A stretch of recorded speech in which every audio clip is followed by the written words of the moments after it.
Allez, je vous présente un petit tuto rapide sur les graphiques. On va commencer par les histogrammes. Pour cela, je vous ai mis un petit tableau qui nous présente dans les ventes de laine, coton, acrylique dans quelques villes. Et on a envie de faire une représentation donc sous forme d'histogramme pour montrer donc ces ventes. Alors, pour réaliser un histogramme, c'est extrêmement facile. On va déjà mettre en surbrillance la zone qui nous intéresse, c'est-à-dire ici, toute cette zone donc qui représente les ventes de produits puis les villes. Et on va insérer, donc insertion ici, un histogramme en allant ici sur le ruban, sur colonne.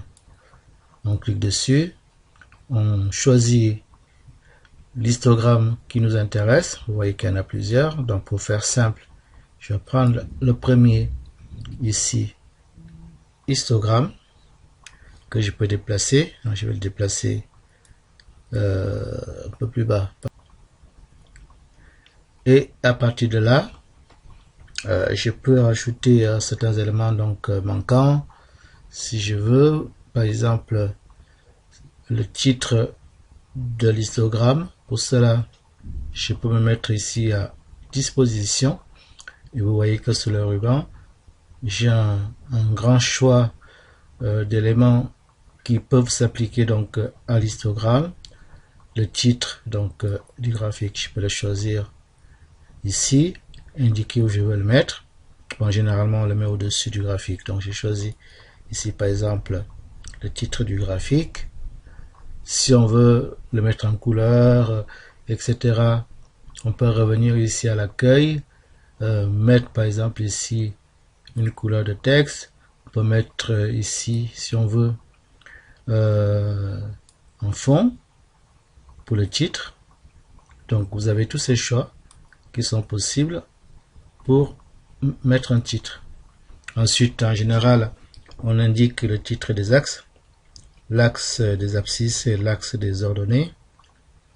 Pour cela, on revient sur le graphique, pardon, en se mettant donc ici en disposition. On peut rajouter le titre des axes, que ce soit l'axe horizontal en indiquant à quel endroit on veut qu'il se mette, comme ici par exemple en dessous, vous voyez le titre de l'axe, et évidemment également l'axe donc vertical, l'axe des ordonnées, qu'on peut également indiquer ici, par exemple ici en le pivotant. On peut ensuite mettre d'autres éléments esthétiques sur son histogramme, à savoir qu'on peut déplacer la légende, puisque vous voyez, vous avez une légende ici. Donc en cliquant ici, vous voyez qu'il y a plusieurs possibilités donc de position de la légende. On peut la mettre en bas, pourquoi pas. On peut ici la mettre par exemple au-dessus. Donc bref, vous avez tous les choix possibles.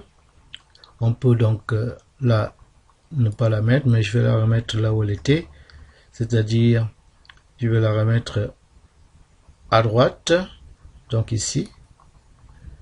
On peut aussi jouer sur les étiquettes, c'est-à-dire ici indiquer si on veut des étiquettes donc sur l'histogramme. Par exemple, je vais mettre des étiquettes en bord intérieur, ça me donnera ceci. Donc vous avez les montants qui correspondent ici donc au bâton de l'histogramme. Je peux choisir une autre façon donc de présenter donc mes étiquettes. Je peux ici indiquer le tableau, la base qui m'a permis de faire l'histogramme, vous voyez, et vous avez donc ici en bas le tableau ayant permis donc de représenter les ventes par ville. On peut faire plein d'autres améliorations esthétiques là-dessus. On peut rajouter par exemple des formes. Par exemple ici, on peut mettre une infobulle,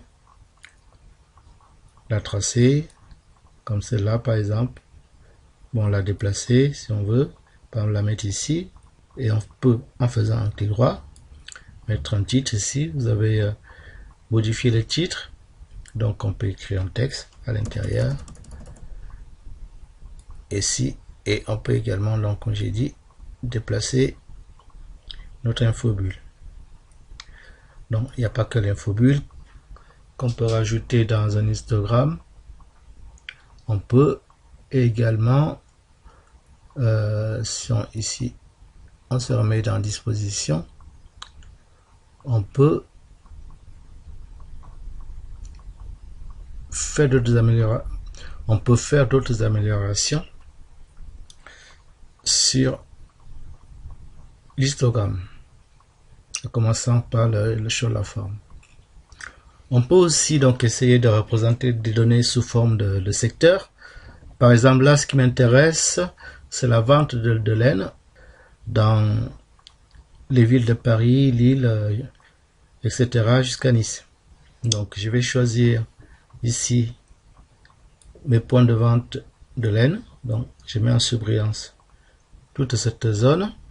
Ensuite, comme tout à l'heure, je vais insérer, mais cette fois-ci, des secteurs. Je peux choisir le secteur qui m'intéresse. Vous voyez ici, ça vous donne les ventes de laine par ville. Ensuite, comme tout à l'heure, on peut jouer sur les dispositions. Donc, si on revient sur dispositions, on peut rajouter un titre, même si là, il y en a déjà. On peut jouer sur les légendes, comme on a fait tout à l'heure. Par exemple, mettre ici les légendes en bas. Donc, on a les légendes en bas. Donc là, ça change pas grand-chose. Par contre, en se mettant ici à création, je peux rajouter, par exemple ici, des pourcentages concernant les parts. Donc, par exemple ici, si je me mets ici, j'aurai pour chaque ville le pourcentage de vente de laine. Je peux ici également avoir cette présentation là où j'ai pour chaque ville le montant, pas le pourcentage, mais le montant de vente de laine. Et puis je peux avoir d'autres, vous voyez, dispositions, ici sans pourcentage, ici avec uniquement les villes de vente de laine, ici les pourcentages et les villes. On peut également, en revenant sur la création et au niveau de l'esthétique, choisir ici la façon dont on veut représenter son diagramme en secteur. Vous voyez, ça vous donne un choix esthétique assez important.